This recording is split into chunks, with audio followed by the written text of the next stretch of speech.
Super brothers ఒకటే మాట ఒకటే బాట వారి మధ్య భేదాభిప్రాయాలు రాకపోతాయా అని ఎదురు చూస్తున్నవారికి నిరాశ మిగులుతోంది.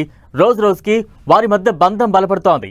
అన్నకు తోడుగా తమ్ముడు, తమ్ముడు నిర్ణయాలకు అండగా అన్న, ఒకరికొకరు అన్నట్లు సాగుతోంది వారి ప్రయాణం.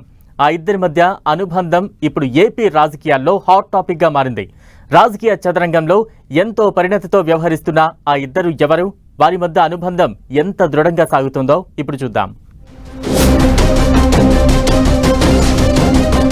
AP deputy CM Pawan Kalyan, HRD మంత్రి నారా లోకేష్ మధ్య పరస్పర సహకారం ఏపీ రాజకీయాల్లో ప్రత్యేక చర్చకు దారితీస్తోంది.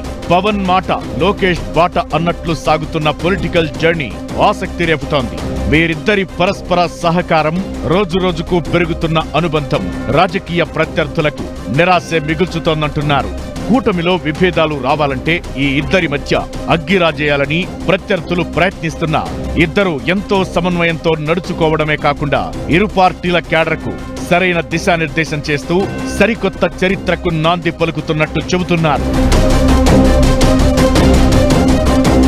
మధ్యాహ్న భోజన పథకానికి డొక్కా సీతమ్మ పేరు పెట్టడం ద్వారా మంత్రి లోకేష్ డిప్యూటీ సీఎం పవన్ కు చాలా ప్రాధాన్యమిస్తున్న సంకేతాలు పంపారంటున్నారు. ఇటీవల జనసేన సమావేశంలో అన్నా క్యాంటీన్లలో కొన్నింటికి డొక్కా సీతమ్మ పేరు పెడితే బాగుంటుందని డిప్యూటీ సీఎం పవన్ చేసిన ప్రతిపాదనకు మంత్రి నారా లోకేష్ వెంటనే స్పందించారు. పవన్ తన పార్టీ సమావేశంలో చేసిన వ్యాఖ్యలను పరిగణలోకి తీసుకున్న లోకేష్ విద్యార్థుల మధ్యాహ్న భోజన పథకానికి డొక్కా సీతమ్మ పేరు పెట్టడం ద్వారా పవన్ ఆదర్శాలను తాము ఆచరిస్తామని చెప్పకనే చెప్పారు. ఈ ఒక్క విషయంలోనే కాదు, టీడీపీ జనసేన మధ్య పొత్తు కుదిరిన క్షణం నుంచి పవన్ తో చక్కని సమన్వయానికి ప్రాధాన్యమిస్తూ పవన్ ను ఓ అన్నలా భావిస్తూ అడుగులు వేస్తున్నారు లోకేష్.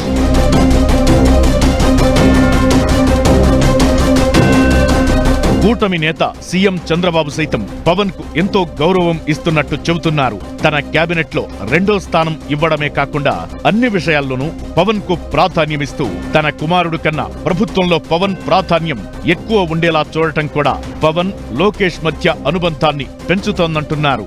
గత నెలలో సీఎం చంద్రబాబు ప్రమాణ స్వీకారం తరువాత రెండో స్థానంలో పవన్, మూడో స్థానంలో లోకేష్ ప్రమాణం చేశారు.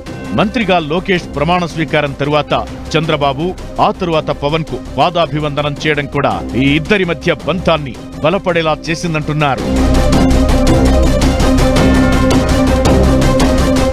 వాస్తవానికి కూటమిలో రెండు పార్టీలు గాని, ఇద్దరు నేతల మధ్య గాని ఈ స్థాయి సహకారముంటే ఆ బంధం ఎక్కువ కాలం కొనసాగే అవకాశాలు ఉంటాయనే విశ్లేషణలు వ్యక్తమవుతున్నాయి. పొత్తు కుదిరిన సమయంలో కూడా పవన్ తమ మధ్య పొత్తు 30 ఏళ్లు కొనసాగుతుందని చెప్పారు. ఇప్పుడు కూటమి నేతలు ఇద్దరు ఆ దిశగానే అడుగులు వేస్తున్నట్టు కనిపిస్తుండటం శుభపరిణామంగా అభివర్ణిస్తున్నారు ఇరు పార్టీల నేతలు.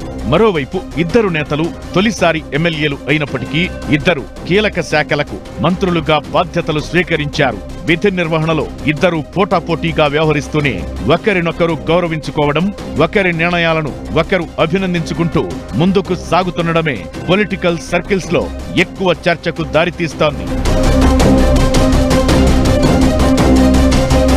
పవన్ లోకేష్ మధ్య అనుబంధాన్ని చూస్తున్న వారు సైతం ఆశ్చర్యపోతున్నారు. సీఎం కుమారుడిగా తెలుగుదేశం పార్టీ జాతీయ కార్యదర్శిగా ఉన్న లోకేష్ కూటమిలోని ఇతర పక్షాలను, నేతలను ఇంతలా గౌరవించడం కూడా చక్కని వాతావరణానికి కారణమవుతోందంటున్నారు. ముఖ్యంగా డిప్యూటీ సీఎం పవన్ విషయంలో లోకేష్ తీరు ఇరు పార్టీలోనూ సానుకూల దృక్పథాన్ని పెంచుతోందనే టాక్కు కారణమవుతోంది.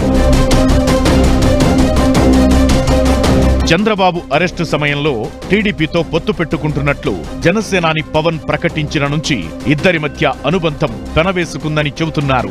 కష్టకాలంలో అన్నలా అండగా నిలిచిన పవన్ కు అప్పట్లో కృతజ్ఞతలు తెలిపిన లోకేష్ ఆ సంఘటననే స్ఫూర్తిగా తీసుకుని అడుగులు వేస్తున్నారంటున్నారు.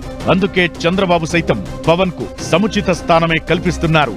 ప్రభుత్వ కార్యాలయాల్లో తన ఫోటోతో పాటు పవన్ ఫోటో కూడా ఉండేలా అధికారులకు సూచనలివ్వడాన్ని గుర్తు చేస్తున్నారు. మరోవైపు కూటమిలో కీలక భాగస్వామి బీజేపీ కూడా టీడీపీ, జనసేన నిర్ణయాలను స్వాగతిస్తూ తమ సహకారాన్ని అందిస్తోందంటున్నారు.